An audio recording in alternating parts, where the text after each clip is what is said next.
Pode entrar de maneira que todo mundo vai lá.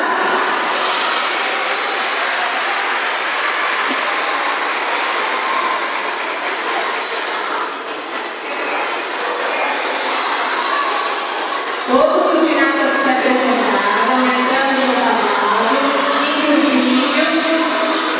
E os treinadores aqui comigo, por favor.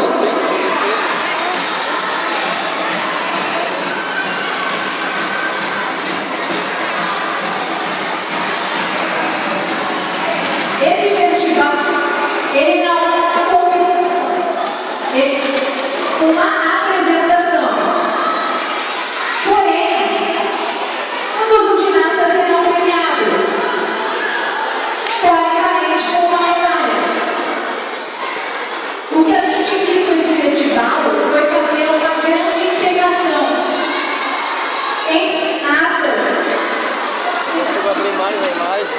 de modalidades e de cidades diferentes. Então, eu vou pedir para os treinadores que venham aqui comigo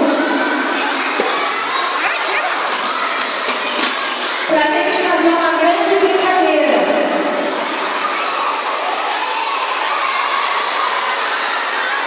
Eu vou contar até 3 com a ajuda de vocês.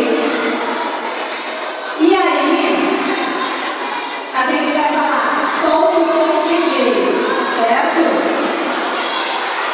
Então, só um pouquinho, deixa eu ver no começo da galera. Esse festival, pessoal, esse festival, além das medalhas, 2 entidades são premiadas com um troféu. A entidade com maior número de participantes inscritos e a entidade com melhor desempenho. Esse engloba várias coisas, certo? Foi feita uma pontuação. Se o campeão desse, não é campeão porque todo mundo aqui já é vencedor e abrilhantou bastante o evento. Então, ganhar um troféu de maior número de ginastas inscritos, a Joana Coelho, Luciano Starense,